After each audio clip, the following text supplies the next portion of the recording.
session today. This session is dedicated to the cryptanalysis of hash functions. There are 3 talks. The first talk is about finding collision against the 4-round SHA-3 384 in practical time. The authors are Shenyang Huang, Ona Agman, Ben Yewada, Old Dunkelman, Alexander, and Maxim. And Shenyang will give the talk. Welcome. Can you hear me? Yes. Oh, okay, thank you. This is Shenyang Huang from Lund University, and my topic today is finding collisions against a 4-round SHA-3 384 in practical time. This is a joint work with Ona Agmon Ben Yehuda or Dunkelman and Alexander Maximov. In this talk, I will show the background, the framework of our attack, and the 3 stages of our attack, and finally we will show the experiments and complexity analysis. As we know, hash functions are unkeyed primitives that comprise an arbitrary long input message into a fixed length output hash value. And hash functions are extremely useful in practice in many cases. And one of the security requirement for a hash for secure hash function is that it should be computationally difficult to find a collision pair. And the Kerchak sponge family is designed by Bertoni et al. It has been selected by US NIST as a proposed SHA-3. The Kerchak sponge function is based on sponge construction. It has 24 rounds with 2 parameters, bit rate and capacity. It has 4 versions, and today we will look at the Kerchak 384. And as you can see here, when the parameter n grows, the input space will be smaller. This is a round function of Kerchak. It contains 5 operations, and the linear layer is first 3 options, and Kerchak is Chi is a nonlinear layer. Next, we will introduce the CP kernel equation, which has been used a lot in previous works, and this equation will also be used a lot in our work. In our work, we improved the best collision attack on Kerchak 384 to be a practical attack. Next, we will show the framework of our attack. Before that, we will show the framework of previous works. The previous collision attacks against Kerchak contain 2 parts, which are connector and collision searching part.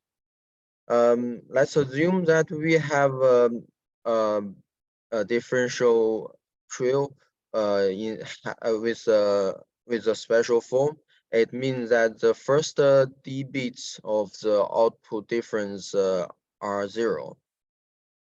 And in the connector part, the attacker tries to produce a branch of message pairs such that this equation works. In this phase, the attacker applies linearization techniques. The main idea of the linearization techniques is to add bit conditions on the input space to linearize the first few rounds. In the collision searching phase, the attacker do searching over the message pairs generated in the connector part for the cladding pair. But the drawback of this technique is that the bit conditions will consume many degrees of freedom, as the input space of SHA-3 is too small to provide such a level of degrees of freedom. Extra bit conditions will cause contractions, making the technique infeasible. To solve this problem, we proposed our new framework. Our attack contains 3 stages, which are first block generation stage, one round set based connector stage, and collision searching stage. The first block here will be used as a pseudo-random number generator, and our attack can be extended to a multi-block attack. In this case, we can put some useful information in the first few blocks of the message. In the second stage, we solve the nonlinear problems with the set solver. There are 2 benefits by doing this. The first is that we can gain greater feasibility in choosing the differential characteristics, because if we cannot connect the message to a differential path, we don't need to discard the differential characteristic. We can only generate another new prefix pair and try to connect again. The other benefit is that the nonlinear conditions are much easier to be satisfied using a set solver.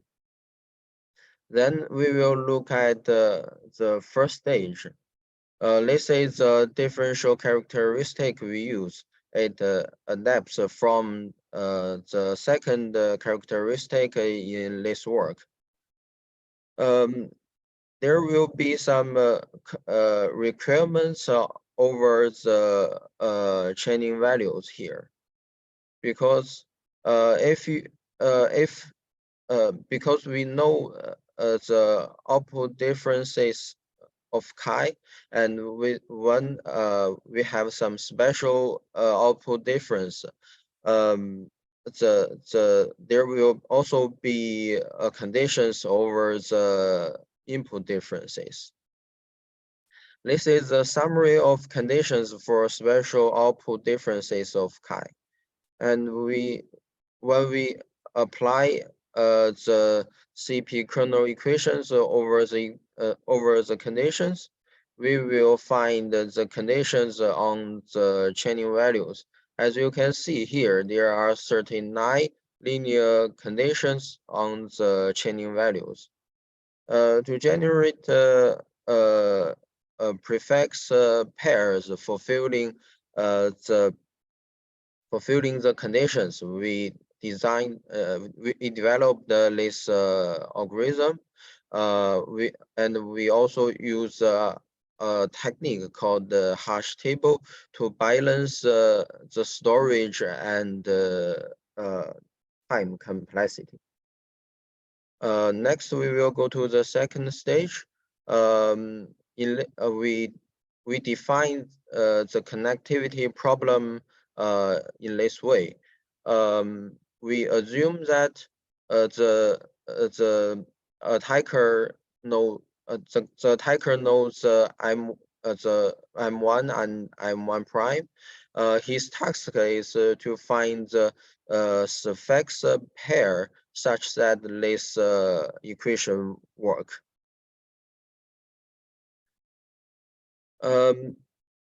It is straightforward that we can solve the connectivity problems with a set solver directly, but this is very time consuming. In this way, we developed an algorithm called deduce and sieve algorithm. With this algorithm, we can filter the prefix pairs generated in the first stage. There are two stages in the deduce and sieve algorithm, which are difference phase and value phase. In the difference phase, we let's assume we have a prefix pair and we know alpha 1 here. In this way, we will also have the chaining values. It means part of alpha 0 here is known. And we also have conditions on bit 0 should hold if we assume the connectivity problem is solvable. Then we can deduce new bit differences of alpha 0 and bit 0. We deduce the bit differences with these two equations, which are CP kernel equations and bit relations. And then the attacker will try to sieve the prefix pair with a table called TDTT. And we show the definition of TDTT here. Let's assume that the attacker knows truncated input difference and an output difference of some icebox. There are three possibilities in this case. The first one is that the differential path is not compatible. In this way, the attacker can directly refuse this pair. The second probability is that from the truncated input difference, he can know more bits of input difference. And the second case is that no more bit differences can be deduced. Let's see an example about on the second case. Let's assume that the input truncated input difference is with this form and the output difference is 3. If we look at the DDT of chi, we will know there are 3 possible input differences in this way, and we can see that we can know 2 more bit information because the first bit and the fourth bit input difference should be 1. With more information about the bit difference, we can deduce new bit differences using the 2 equations. This is a precise. This is a precise of discarding prefix pairs with TDTT. For each icebox, we know we find the output difference and truncated input difference. We check the TDTT. If the differential path is incompatible, we refuse it. If there's no information deduced, we go to the next icebox. If there's more information deduced, we can try to find new bit differences, use CP kernel equations and bit relations. As we can see from our experiments, we can filter most of the prefix pairs applying the difference phase, but the problem is the filtering rate is not satisfying. We want to keep the filtering rate as low as possible. So we developed another phase called the value phase. In the value phase, we will also look at a table called the fixed value distribution table. In this case, we assume that the attacker knows a truncated input difference and output difference. In some cases, the attacker can find the input some the input values over some bit positions are fixed. We will also give an example. Let's assume the truncated input difference is with this form and the output difference is 1. If you look at the values, it will be in this form, and we will know that the third input bit should be 0. What we have now, we have the chaining values. We also have the bit values of B0 and B0 prime from FVDT. And in this case, we can deduce some more bit values of the states. And we have the bit values. We can deduce it is possible to deduce more input differences in some bit conditions. When we have new input differences, we can start the difference phase again to filter the prefix pairs. So let's say the value phase of the deduce and sieve algorithm. If it returns 0, it means no new bit difference are deduced. We can accept the pair. Otherwise, if it returns 1, we can say new bit differences are deduced. And this is the whole size of deduce and sieve algorithm. The attacker first calls the difference phase. If it returns 0, he can just discard the prefix pair. If it returns 0, we can go to the value phase to deduce new bit differences. If we can find the new bit differences, we go back to the difference phase. Otherwise, we accept the prefix pair. And then 1 minute. now 1 minute. okay, yeah. We have we can have more. We filtered some pairs. We we solve the remaining nonlinear problem with a set solver called the crypto mini set. In the third stage, we followed the Jianguo's work and searched the fine subspace exhaustively. We will see. We use experiments to see to verify our results, and our filter rate is very low, and our algorithm outperforms the set solver with a larger factor. We also define semi-free n-bit internal collision attack, where we assume the attacker can have more ability of modifying the n-bit chaining value.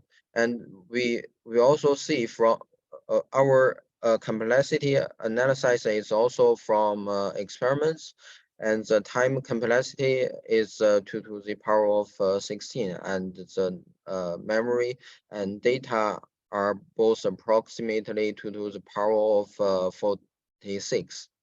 This is the best collision we could find. This is a semi-free 4-bit internal collision message, and this is the hash value. It means the attacker can modify 4 extra bit over the input input space. Thank you for your attention. This is our talk. Thank you. One quick question. Yes, please. Maybe in Kobe? Sorry, can you hear me? Okay. I have Yes, a there question. there is a question from Kobe. Okay. Oh, okay, yeah. So thank you for your presentation. So in your attack, there are several phases. The first phase is to find the first block generation. So for this phase, you use a fixed differential in the last maybe 3 rounds, and then you deduce the conditions on the difference of the capacity. So do you think the number of the conditions on the capacity part will influence the attack? For example, now you choose this differential for the last 3 rounds. If you use a better rounds and then you get fewer conditions on the capacity part, will the time complexity of the attack be improved, or can you find some trade-offs? I mean, we can slightly increase decreasing the probability of the last 3 rounds and reducing the conditions on the capacity part. Is it possible, or have you considered this problem? Yes, this is a good problem. And we tried some different choices of the differential characteristic, and we choose this characteristic because we want to keep the complexity as low as possible. And we see from the experiments that the complexity is mainly determined by the second stage. I think it's a good problem to work with if you want to balance the 3 different stages. I mean the complexity in the 3 stages, and I think but we think it will affect the complexity. Yes. Okay, thank you very much. Okay, thanks the speaker again. Let's move on to the next talk. Okay, This talk I is have one about- question. But we are running over time. Perhaps you can Okay, send an okay. email to Xingyang. Ask I think later. Xingyang will be happy to answer the questions. Yeah, I would. Okay, thanks, Xingyang. Let's move on to the next one. The next talk is about finding collisions for round-reduced Romanus H. The authors are Marcel Nagler, Felix Pula, Maria H. Seder, and Margot will give the talk. Welcome.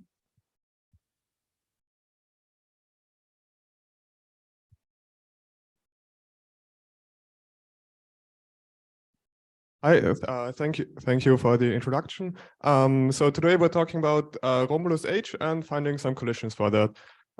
So why are we talking about Romulus anyway? So the main motivation is that it was it is an authenticated encryption scheme plus a hash function that was designed by Guo et al. And the hash function Romulus H was specifically designed for the NIST lightweight cryptography competition, and it then advanced to the final round. And with 9 other finalists, we decided to have a look at Romulus. So this whole Romulus family is based on the Skinny block cipher family. So they use Skinny with 128-bit blocks and 384-bit tweakies. And to increase the complexity, to increase the performance, they reduced the rounds from 56 rounds to 46 rounds based on because they are saying that the skinny block cipher has an ample security margin anyway, and then they can reduce the number of rounds. So with this block cipher, of course, they want to build a hash function. And the most straightforward way to do that is to use the Merkle-Darmstadt construction. And they also use a little twist, the XOR of 2 at the end, to prevent length extension attacks. This is the MDP mode of operation. But the main problem that you have is that you, of course, want the 256-bit hash functions. So you have 128 bits of security, and we only have 128-bit blocks. So they use this double block length construction by Hirose, and you can see the image here on the right. So essentially what you have is two nearly identical block cipher cars with a single bit flipped at one of them. And you can also see that the message is encoded into the second and third block of the tweet key, and the right half of the chaining value is encoded into the first block of the tweet key. And there has been some previous analysis. It was a free start collision for 23 rounds by Dong et al. In 2 to the 124 time and memory. This is a bit in contrast to our work, where we are trying to focus on practical attacks that we can actually execute on today's computer. And we are also looking for collisions for the hash function, not just the compression function. So what are our goals? So first, we want to start with finding good differential characteristics that have a zero difference at the end, because with a zero difference, we also have a collision. And then our first step, so once we have a good differential characteristic, we want to find semi-free start collisions. And a semi-free start collision is essentially a collision on the compression function, but with a constant chaining value h. So we have two different messages, m and m prime, and the h stays constant, and afterwards there will be a collision. And also if you add the padding afterwards, you can then have a collision. And then when we have a semi-free start collision, we want to use the same differential characteristics, but find a collision for the hash function. So there we choose a prefix mpre, generate the chaining value based on the compression function, and then try to connect this prefix with the differential characteristic. So of course, what did we achieve? So we found semi-free start collisions up to 14 rounds and collisions for the hash functions up to 10 rounds. And below you can also see some bounds on the number of active S-boxes that we have seen in different settings. I will explain the different settings in a minute, but the setting that you can actually use for a bound would be the joint setting, where the fewest S-boxes are active. So how can you analyze this block cipher? So we are always looking at 4 skinny block cipher calls in parallel. So we have 2 skinny block cipher calls per compression function, and we have 2 compression functions. And the most straightforward way to do that is to look at the 2 skinny calls completely independently and essentially just double the number of active S-boxes. So you can think about it that way. If you have the best characteristic between this S-box and this S-box, you can also just use the same characteristics for the lower skinny block cipher calls. Of course, this is a bit not completely accurate, because especially in the beginning, you know that only a single bit was flipped between the 2 block cipher calls. Therefore, you can consider this connecting difference. We call it tau. And with this connecting difference, you can make your life a little easier. Because you can, for example, if you know the connecting difference is 0 between 2 skinny block cipher calls, you only need to count an active S-box 1, because the input value is the same. So if the difference is the transition is satisfied in one skinny call, it's also satisfied in the other skinny call. And you can also like say, okay, we want the connecting difference to be some fixed value, say 63 or whatever. But at some point, we notice that it doesn't really pay anymore to keep track of this connecting difference. It's good in the beginning, but if you like fix this difference, it will increase the complexity. So then you will transition to an unknown connecting difference and essentially don't care about it anymore, and then move to the independent thing as before. The drawback with this connecting difference is that the modeling does sometimes get quite complex. So we also find a trade-off between the two. And this is the equal only model, where we only consider, okay, are the two values in the skinny block cipher cores completely equal? So do they have a zero connecting difference, or do they have an unknown difference, which we denote with the question mark? So with this, we want to now explain our attack setup. So here you can see on a high level view what our characteristics might look like. So you can see, okay, in the beginning, in the left and the right chaining value block, we don't have any difference. So we have a semi-free sort collision and no difference there. And we also have this one difference. This is due to the double block length construction that is XORed onto one of the blocks. And this connecting difference is diffused in the beginning through the blocks. And at some point we will move to an unknown difference, because at the end, the difference between the blocks doesn't care about us, but we don't care about the difference between the blocks. We don't care about the connecting difference, but we do want the main difference, the blue one in the picture, to be zero, as we can see here. And responsible for the main difference are the two message blocks. And we can then introduce some differences in the message blocks, as you can see here. And of course, at the end, we want these differences to cancel. So with this setup, what might an actual difference look like? Well, we built an MLP model to find cell-wise characteristics. And this is one such characteristic in the joint model. And you can see in the beginning, we have this red connecting difference, then this message addition is responsible for introducing like this main difference. And we have some transitions here. And here you can, for example, see a cell with the connecting difference active and the main difference active. And in this cell, we only consider it to have a cost of 1, because we will see that the maximum differential probability of such a joint transition is the same as the maximum differential probability of a normal DDD transition. And you can see that the MIRP solver tries to put the red axis on top of the blue squares, because this are the cheaper options. And later on, you can also see that the connecting differences are more and more set to the question mark value, because at some point it doesn't really pay to keep track of it anymore. So here down here, for example, you have a blue square, so a difference in the main characteristic and an unknown difference in the connecting difference. So this would cost you 2 S boxes essentially, because you have 2 independent S boxes. So this is a nice cell-wise characteristic, but of course we do really need a bitwise characteristic for our attacks to work. So how do we find these? Well, we take the cell-wise characteristic as a starting point, as is quite common in the literature, and then we try to fill in the details.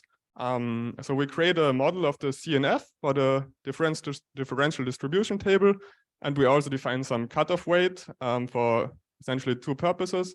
So we want to have the DDT entries with the high values, because they're easier to satisfy. There are more possible values, and if you only model the DDT above a certain threshold, you have fewer entries that you need to model, and the final model will contain fewer variables and conditions and be easier to solve.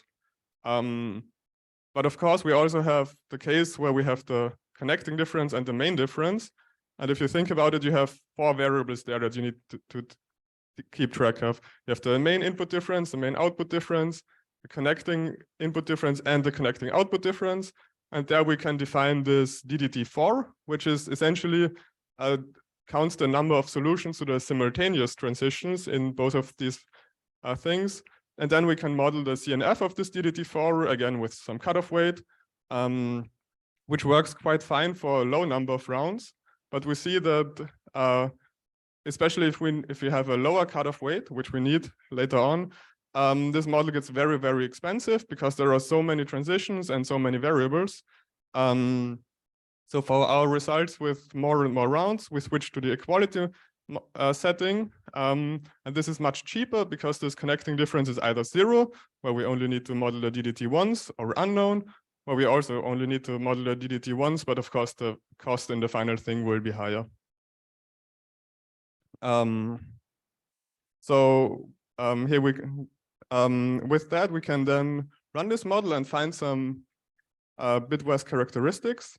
And here you can see one example. This is also the example that we will use for our collision results later on. Here we have a little bit of a different notation.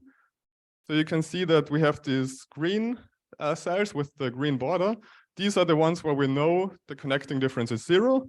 And then when the green border disappears, we don't know the connecting difference anymore.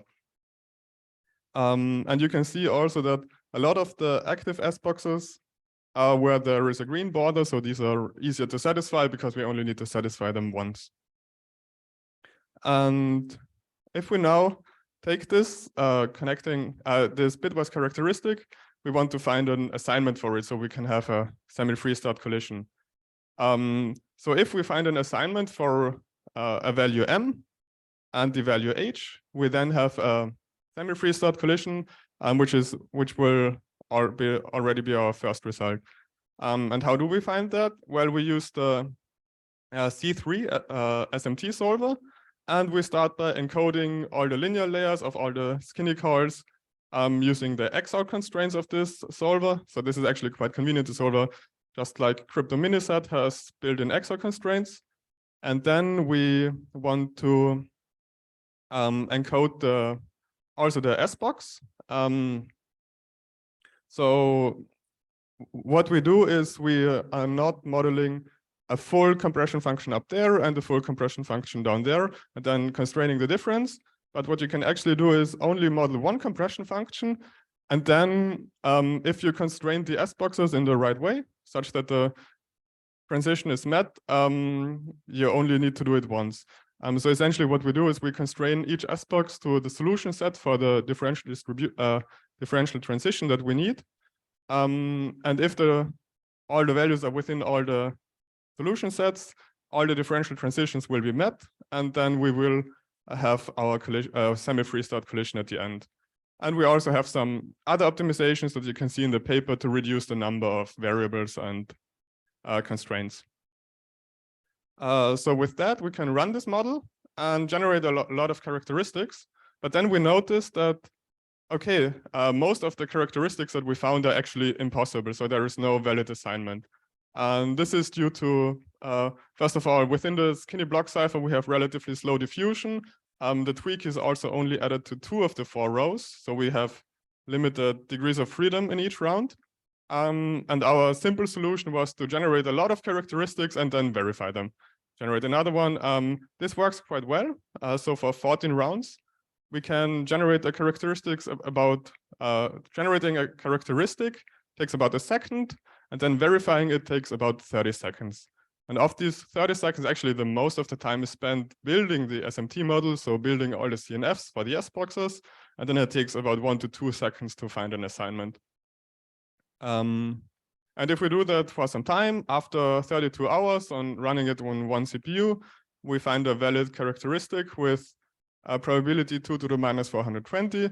And this is satisfiable using our 512 degrees of freedom. So we have 256 bits of freedom from the message and 256 bit degrees of freedom from the chaining value. Of course, if you have a semi-free start collision, you want to extend that to a hash collision. And the thing I explained earlier, we randomly choose an initial block, which gives us a random chaining value. And then we want to see, does this chaining value work with the rest of the characteristic? One important observation that we made there is that most of the chaining values actually don't work at all with the with a given characteristic, and we can, in 1 an minute. efficient way, find which ones that are and which ones are not. So here you can see the characteristic that we have, and if you have a fixed value HL, you can see that if you have this blue cell, this blue tweaky cell is responsible for the value here, and then it will be distributed through the linear layer to the 3 active blue cells, which are then responsible for 3 S-box transitions. So essentially what you're trying to do is verify 3 S-box transitions with only a single byte in the tweaky, and then you can actually filter quite efficiently in C++. So you only need to run the SMT solver on a fraction of 2 to the minus 11 chaining values that you get. With that, you can find a 10-round collision in about 1 hour and 88 cores based on the characteristic that you have seen earlier, the bitwise one. And to conclude, we have built a differential model for Romulus H that can also be applied to other hash functions based on this Hirose DBL construction. And we use the idea of joint differential characteristics. With that, we can find the collisions for 10 rounds and semi-freeze-out collisions for 14 rounds. You can also find our code online at this GitHub repository. Thank you very much. One quick question, maybe in Kobe.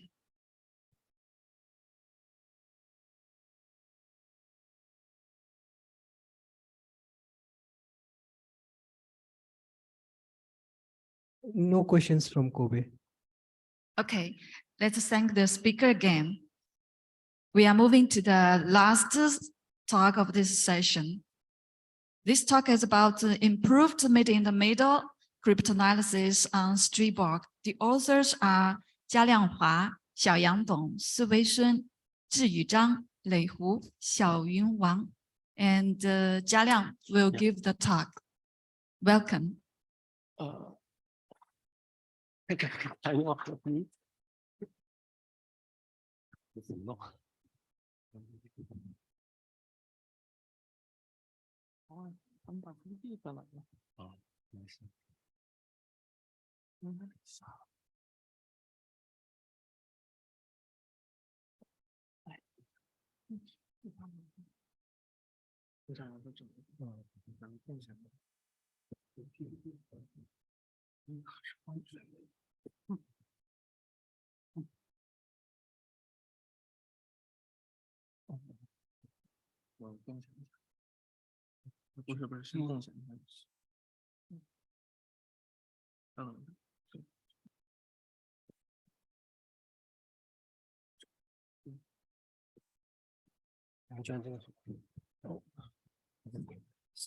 you for your introduction. I'm so honored to be here, and I will share our paper, Improved Meeting the People Cryptanalysis on Streetblock with you. Yeah. Oh,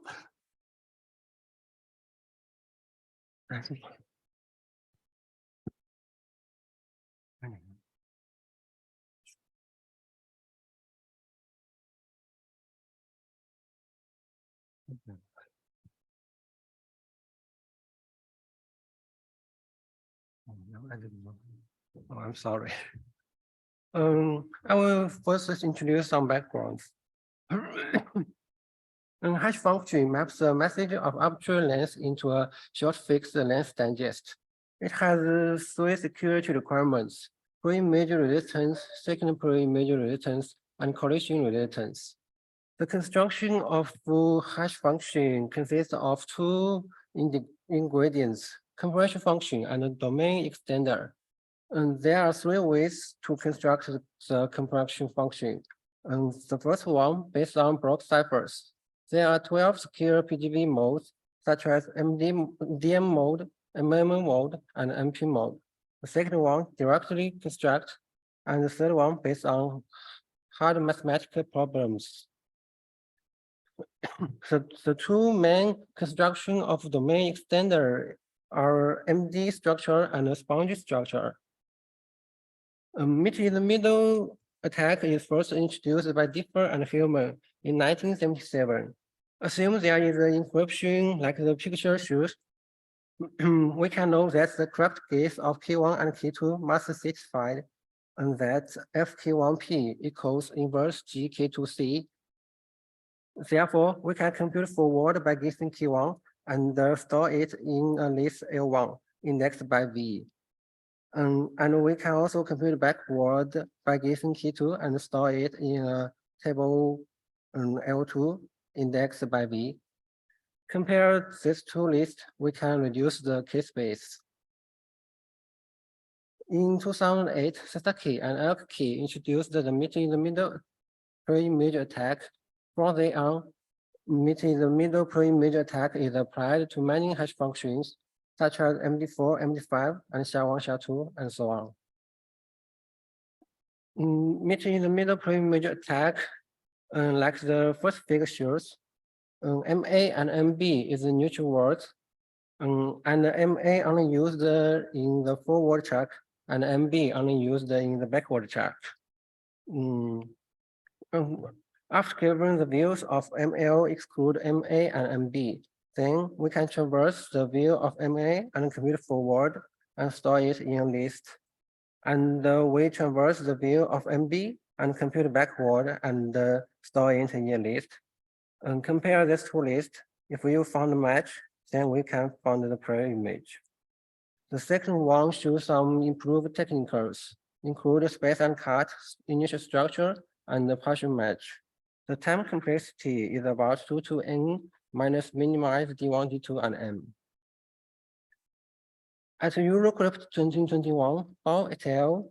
Build a MIP model of meeting-in-the-middle pre-image attack. In their model, they select neutral words from both the encryption and key states for both checks, and they apply the usage idea behind the initial structure to every round, which means and the constraints on neutral words to cancel impact in every round. And they will choose total round starting states, ending states, and build an individual MIP model for each combinations and solve it. And they use a pair of binary variables to encode each cell. For each cell, for the starting states, they introduce Fi and beta I for each cell, and let Fi equals 1 if finally and only if the cell is blue, which can be converted to these three linear inequalities. And beta I equals 1 if and only if the cell is red. Then the initial degree of freedom can be computed. Similarly, the cumulative of consumer degree of freedom and the degree of match need to be computed.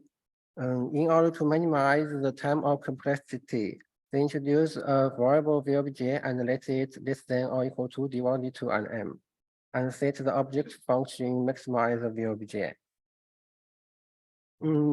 The rules of arbitrate propagation need to translate to MIP. For example, XOR rule, they list all possible color patterns and let AB be the input cells and C be the output cells. The rule restrains the vector to a subset. It can be described by a system of linear inequalities. If you want to know more details, please refer to their paper. Then I will show the improved MIP model. Guess and determine is first introduced by Sasaki to improve meeting-in-the-middle pre-image attack. It can guess fields of a few unknown cells to continue the computation and check the consistency of the guess cells after matching. Like the first figure shows, you will get no filter in the match point. However, if you get 4 white cells in Z2, then you can get 8 cells in the match point, like the second figure shows. The structure of meeting-in-the-middle pre-image attack with guess and determine is shown here. We need to guess the guess cells and check the guess cells after matching.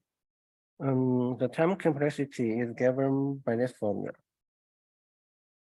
We model the guess and determine. Assume MC connects A and C. We introduce a new state B and a new operation gets connect A and B. And the guess operation can guess the white cell in A. We list all possible color patterns, and it also can be described by a system of linear inequality. Because the time complexity is changed, then we need to change the constraints on VLBJ. Then I will introduce the second technicals. The figure shows initial structure of a meet-in-the-middle preliminary attack. In this attack, we can compute the solution space of blue and red cells by solving these two linear inequalities equations. However, there are some cases that the neutral words are nonlinear constrained, like this figure shows. We need to compute the solution of blue cells by solving these nonlinear equations, which contain S-box operation. So it's difficult. At Crypto 2021, Dong et al. proposed a table-based technical in order to solve the nonlinear equations, such as this one. They will traverse the eight blue cells and compute to get the values of C1 and C6 and store it in a list B indexed by C1 to C6. This technical can be used in meet-in-the-middle preliminary attack. If you want to know more details, please refer to their paper. Then, finally, I will show our attack on Striborg. Striborg is a Russian national standard hash function. Its framework, like the picture shows, its compiled function uses MP mode, and the internal block cipher is AES-like cipher, include 8 keys, subbytes, transposition, and linear transformation. We found the 8.5 round preliminary attack on Striborg 512 compiled function, like the figure shows. The starting state is W3 and K5. The initial degree of blue cells is 36, and from Y3 to Z2 will consume 16 cells, so the remaining blue cells is 12, and the red cells and the remaining of red cells is 4. The match point between Z6 and W6 form a filter of 16 cells. And there are 12 guess cells in Y1 denoted by yellow. The algorithm is just here. After given the views of green cells, we use the table-based technical to build V and U, which stores the solution space of blue and red cells. Then traverse the constants and querying the table V and compute it forward. And then querying the table U and guess the guess cells and compute backwards for the match. Then if we find match, we can compute and check the guess cells. And if the guess cells are correct, then test the full pre-image, output and stop if the full pre-image is found. The time complexity is about 2 to 480.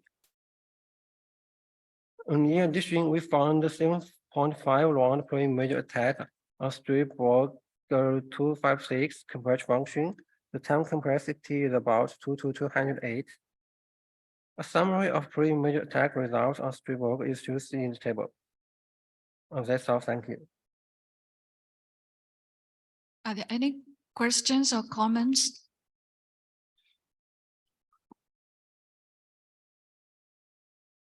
No questions. In Kobe. Any questions or comments in Kobe? Sorry, no questions here. I have a simple question. Can these techniques be applied to hash functions using other constructions like sponge hash functions? Sponge, it cannot.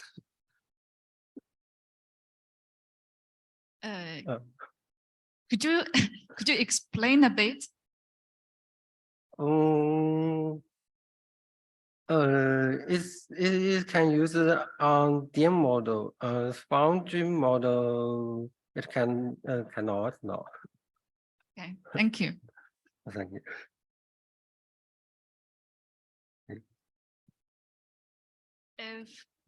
If there is no more question, let's thank the speakers and all the speakers in this session again. Thank you. We'll have a coffee break, and the next session will start at 10:30. So enjoy the coffee break.